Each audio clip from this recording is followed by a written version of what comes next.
बिस्मिल्लाहिर्रहमानिर्रहीम और अस्सलाम वालेकुम। 23 जून और पाकिस्तान में पीर की सुबह।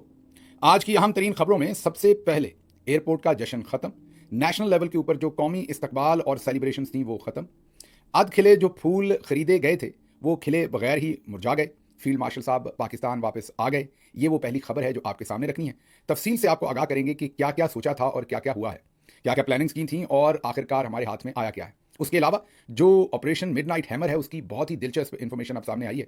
आप हैरान हो जाएंगे, होशरुबा किस्म की इन्फॉर्मेशन है कि ईरान के ऊपर किस तरीके से हमला किया गया। फिर हमने बात करनी है खैबर पख्तूनख्वा के बजट पर। इमरान खान साहब ने कहा था कि जब तक मैं ना कहूं बजट पास ना हो। अब बात हो रही है बजट पास करने की, दरमियानी रास्ता क्या है, क्या करना चाहिए क्या नहीं करना चाहिए, और भी कुछ इंपॉर्टेंट खबरें हैं वो भी आपके सामने रखेंगे। लेकिन पहले बात हो जाए फील्ड मार्शल साहब की वापसी की। आपको ये तो पता ही है कि फील्ड मार्शल साहब सदर ट्रंप के साथ लंच करने के बाद टर्की पहुंचे थे और टर्की के अंदर उन्होंने तैयब अर्दोगान साहब के साथ मुलाकात की थी। वो उनकी प्लान मुलाकात नहीं थी, जाहिर है प्लान हो कैसे सकती थी। ये जो कुछ हुआ आपके सामने ही है ईरान का, उसमें चीज़ें बहुत तेज़ी से डेवलप हो रही थी, तो उन्होंने सोचा उनको भी ये मुलाकात करनी चाहिए। वो भी वहाँ पहुंचे, वहाँ से उन्होंने पहुंचना था पाकिस्तान। वहाँ तक भी मामला यही थे कि जब वो एयरपोर्ट पर पहुंचेंगे तो उनका एक अजीम शान किस्म का इस्तकबाल किया जाएगा। उनके करीबी साथियों ने इवन शहबाज शरीफ साहब को, मरियम नवाज साहबा को और जो दूसरे गवर्नर और वज़रा आला हैं उन सबको कहा था कि एयरपोर्ट पर जाकर आपको फील्ड मार्शल साहब को रिसीव करना चाहिए। बहुत बड़ी कामयाबी वो समेट कर वापस आ रहे हैं। कुछ लोग जाने को तैयार थे, नून लीग की लीडरशिप जो है वो थोड़ी हिजान में मुब्तला थी, उनको समझ नहीं आ रही थी, लेकिन पीपल्स पार्टी के लोग जाने को तैयार थे, गवर्नर्स और दूसरे लोग, तो सब तैयारी हो चुकी थी। सिर्फ इतना ही नहीं, एयरपोर्ट पर तो रिसीविंग करनी थी, बड़े खूबसूरत फूल शूल खरीदे गए थे।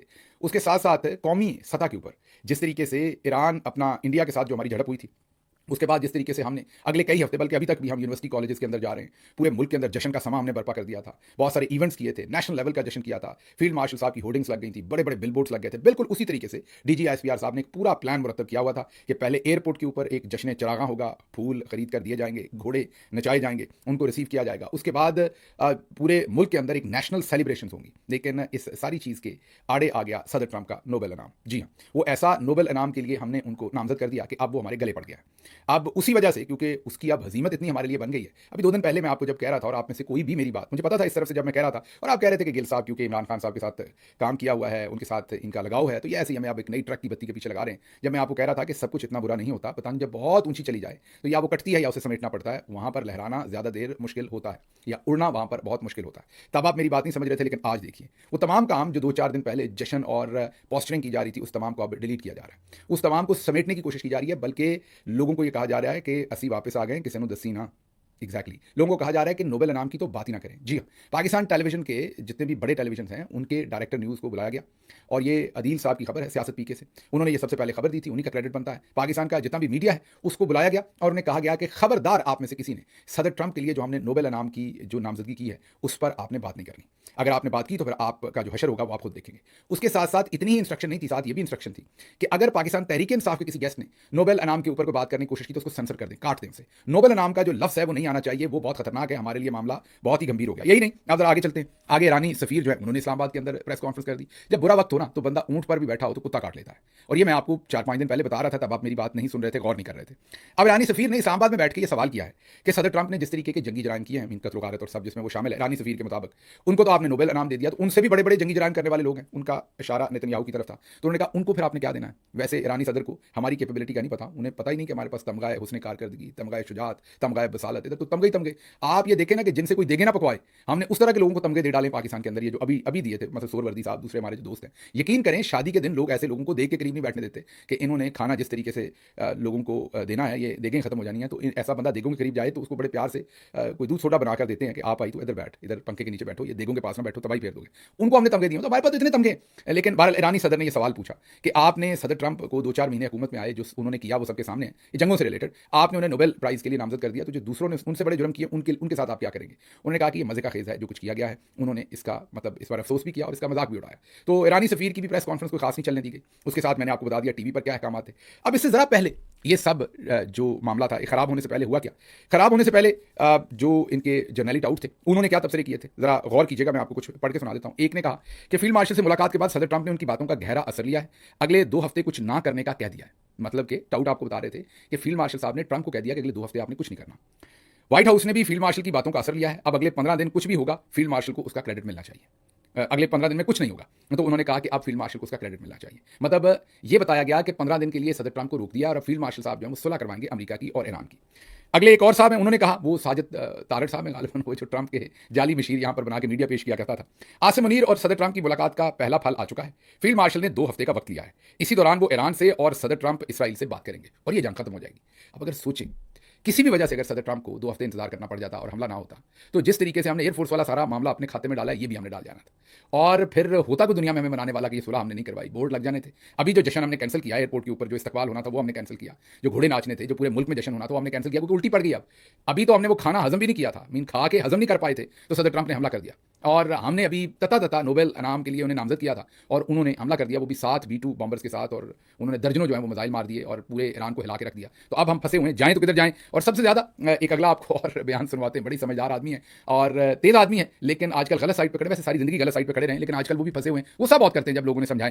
वो कहते हैं कि मुमकिन है कि नोबेल इनाम की ख्वाहिश खुद पसंद डोनाल्ड ट्रंप को ईरान के खिलाफ इसराइल की फौजी कार्रवाई में शिरकत से रोकने का सबब बन जाए। हुसैन हक्कानी साहब ने भी ट्वीट किया था, उन्हें भी लगता था कि ये मास्टर स्ट्रोक है फील्ड मार्शल साहब का उन्हें नोबेल इनाम देने पर। वो पढ़ा है नोबेल इनाम और वो पढ़ा है ट्रंप, और ये जो कुछ हुआ है वो आपके सामने खबरें और है मेरे पास। मैंने क्विकली आगे बढ़ना है, वरना इन खबरों के अंदर मजाक का बहुत सारा तजिया था। तो अब नोबेल इनाम के ऊपर बात करना हमारी छेड़ बन गई है, कोई सेलिब्रेशन नहीं है। चुप करके हम एयरपोर्ट से घर आ गए और कोई हमने चूनी की, वरना एयरपोर्ट के ऊपर जनाब ढोल ढमके होने थे और पूरा फुल किस्म का हमारा इस्तकबाल होना था। तो ये मुकम्मल मामला जो है वो खत्म हो गया। अच्छा, एक और काम हो गया, हमने मजम्मत की अमेरिका का नाम लिए बगैर, इसराइल का नाम लेके इधर उधर, कहीं पे नाम लिया कहीं पे नहीं लिया, मतलब एक हाफ कुक्ड सी हमने मजम्मत की। अब मार्को रूबियो ने हमारा वो पर्दा नहीं रहने दिया, जो अमेरिकी वजीर खारजा हैं, सेक्रेटरी ऑफ स्टेट है। उन्होंने कहा कि जिन ममालिक ने हमारे खिलाफ बयान दिए हैं, मजम्मत की है, दरअसल वो पीठ पीछे मीन अंदर खाने, वो सब हमारे साथ मुतफिक हैं कि कार्रवाई जरूरी थी। वो कहते हैं हमारी मजबूरी है, अपनी आवाम को बेवकूफ़ बनाने के लिए हमें आपकी मजम्मत करनी पड़ेगी, लेकिन आप लगे रहो, आप ठोक के रखें। और उन्होंने कहा कि सिर्फ ईरान अकेला जो है वो इस पर परेशान है, बाकी तमाम ये मुल्क जो हमारी मजम्मत कर रहे हैं अंदर से हमारे साथ हैं। बीच में ही उन्होंने फील्ड मार्शल साहब को भी लपेट दिया।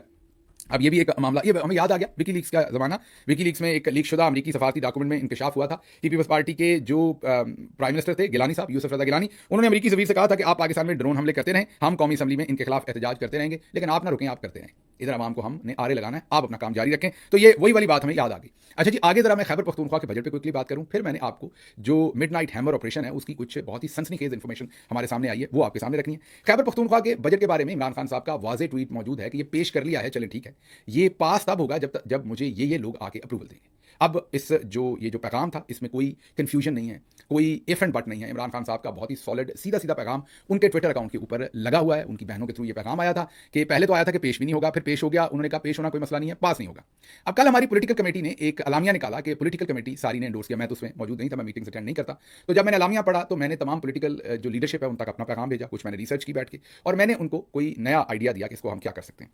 तो बहरहाल मैंने तो उनको यही कहा कि क्योंकि इमरान खान साहब वाज़े ऐलान कर चुके हैं कि जब तक उनकी अप्रूवल ना हो तो हमें बजट बिल्कुल पास नहीं करना चाहिए। उस पर कुछ जो अकाबरीन थे उन्होंने कहा कि फिर तो हुकूमत गिर सकती है, असेंबली गिर सकती है। मैं वकील तो नहीं हूं, लेकिन जितनी थोड़ी बहुत रिसर्च की, मैंने कहा आप लोग दुरुस्त नहीं कह रहे, ऐसा नहीं हो सकता।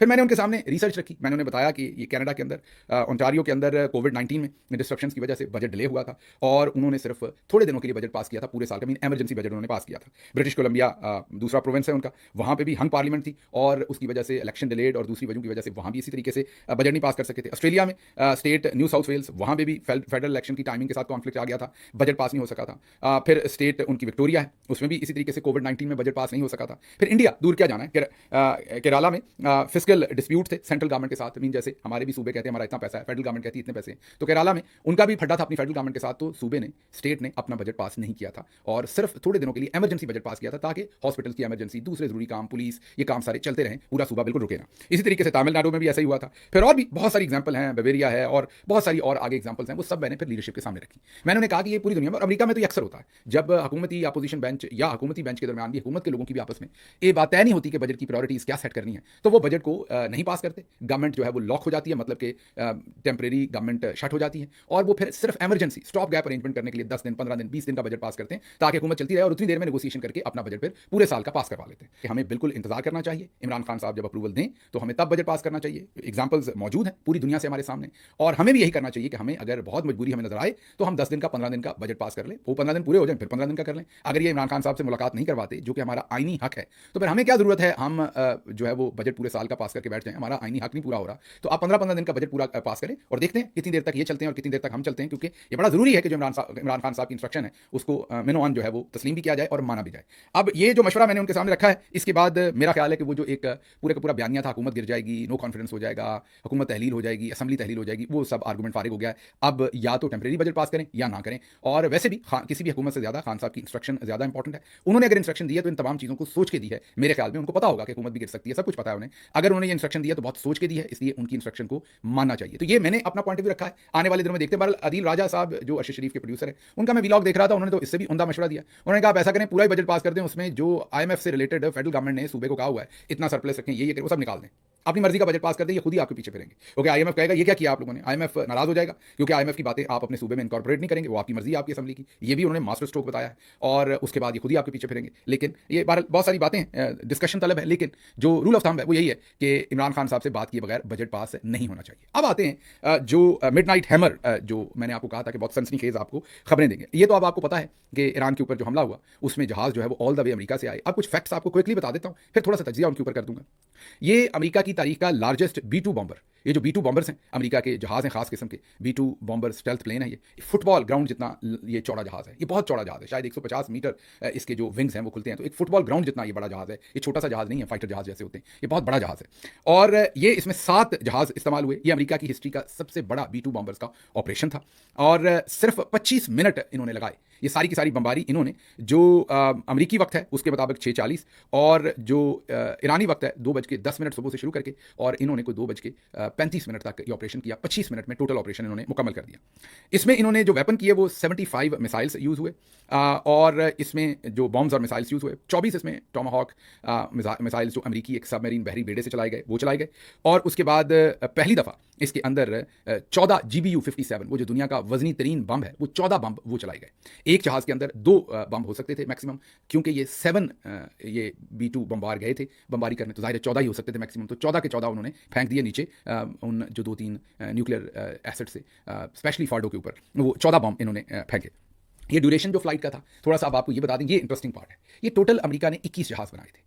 ये उस वक्त 1997 में 1997 में जब इनको बनाना शुरू किया था या उस वक्त बनाए थे, तो एक जहाज़ की कीमत तकरीबन $2.1 अरब थी। $2.1 बिलियन में एक जहाज़ बना था। टोटल 21 जहाज़ अमेरिका ने ये बनाए थे।